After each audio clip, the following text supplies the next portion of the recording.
Hey guys, welcome back. Today we're discussing the H1Z1 Just Survive itemization stream. The team opened with a list of fixes they're currently focusing on. They are aware that PvP raids need some adjustments, map fixes are being addressed, and zombie behavior and stashes will be getting some tweaking. They're also looking at correcting the crashes players have been experiencing. We can also anticipate changes to body sim, in particular stamina and other character variables. A big concern for both PvP and PvE players is that of base repair, and a team certainly knows that this is an important issue that needs attention. We can anticipate a fix to invisible zombies, and workbenches will be added at the military base that can be found to the left of Corporal Moran. One of the major changes we saw with the introduction of Badwater Canyon is that of tiered items. The team felt loot needed an additional sense of value, not only monetarily, but also a tier-based system that allows players to know the significance of a particular item. They also introduced a newer crafting system so that players could avoid what they call the player trap. Having a viable substantive recipe system provides that additional sense of nuance that the game wasn't necessarily meeting in Z1. An itemization stream with the design team wouldn't be complete without showing off some of the new loot designs and artwork that will help differentiate and provide distinctive variation to loot items. This is where a presentation provides the player with a better representation of what an item should look like in respect to what the item is. We'll also see items that have different stages of representation, like traps will have an undeployed and deployed state. Along with items having a tier system, Quentin Cobb described the weapon tier system, which is currently measured from 0 to 2. The weapon tier system represents both value and weapon performance. He mentioned that in the future the tier system will expand to tier 4, and as the weapon increases in tier, so does its performance. The weapons will have tighter cones of fire, better reload times, and larger magazine capacity. We aren't going to see separate attachments, but as the tier system increases, the weapons will have their own distinct qualities based on tier.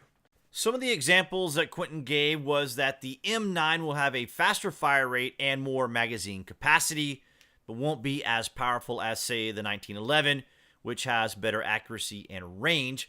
Essentially, the team is wanting weapons to be situational and thus making the players decide what particular configuration of weapons they're going to want based on its particular purpose. Currently, the team wanted weapons and ammo to be plentiful for the purposes of player testing, and the current spawns aren't representative of what we can come to expect. Ammo boxes, for example, will become a lot rarer, and the team is working on making individual ammo piles a lot easier to see. The team showed us a loot equation which outlined that bulk modifier minus spawn cap modifier times tier modifier times unique modifier equals value. But along with value, they are also focusing more on durability. Currently, durability is not being factored in when the item is being traded into Corporal Moran. He's accepting weapons at the original durability price, which the team is planning to address. A concern of players that has been around for quite some time is that of melee damage and weapon balance. Quentin touched on this with a little more detail, outlining that a tier 0 club will do little blunt damage to a tier 4 Kevlar vest, but also stated that melee weapons would also see their durability value decrease as they're used against various other targets. Currently on test, you can use various body armors to protect you from both players and zombies.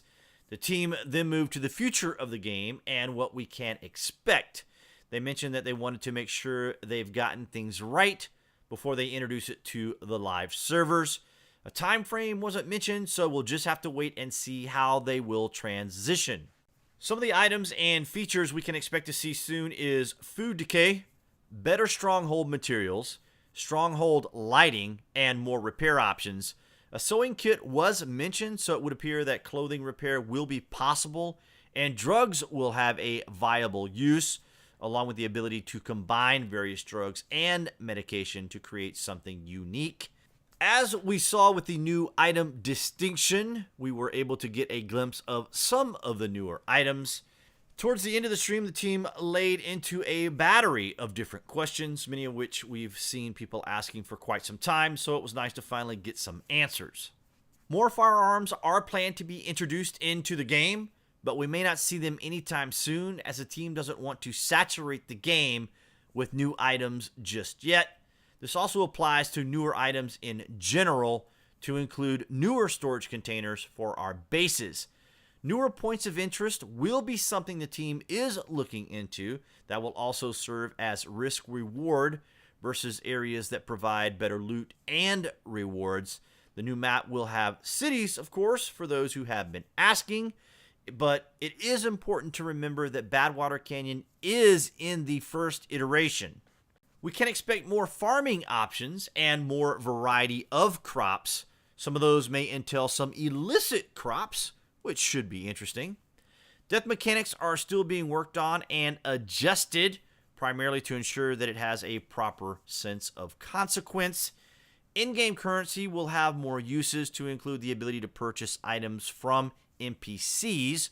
However, it's important to the team that items and loot have proper balance. However, we will be able to purchase prestige items. Prestige items will have unique qualities similar to tier 4 items. Blueprints weren't mentioned. This is something that I hear about a lot in comments about the ability to purchase your own stronghold plot. They didn't mention anything about it, so we'll just have to wait and see how that turns out. UI organization and character slots will be addressed. The loot list will have more options, and it was discussed that we may have some sort of search capability on our bases that will allow us to find items within our base more rapidly and efficiently, and to cycle and surf through our recipes. As mentioned earlier, points of interest will have unique loot, and along with that loot, the risk will entail unique zombies. For quite some time, players have been asking for vehicles that can hold up to 8 players, and the team is about to deliver. No time frame was given, but the question was answered, and we can now anticipate having bigger vehicles. A guild-based itemization accountability is being considered. This way, players can see what has been removed during a raid or what has been removed by someone with base permissions. PvP rating is being looked at carefully to see where the team can make improvements, especially since the wood material isn't as effective as players would like. Damage to wood by melee weapons is also being considered. Concerns about base repair is going to be addressed, since base repair is no longer an option in Badwater Canyon.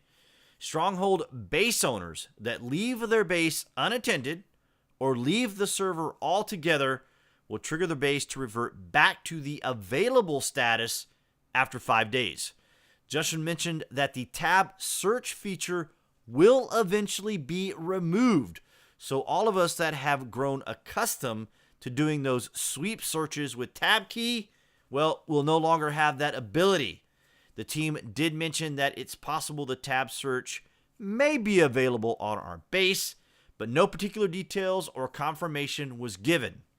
It's confirmed the katana will be making it into the game.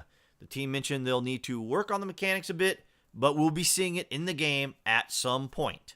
And that's going to wrap up the itemization stream. Thank you all for your likes, shares, and comments. I appreciate everyone's support of the channel.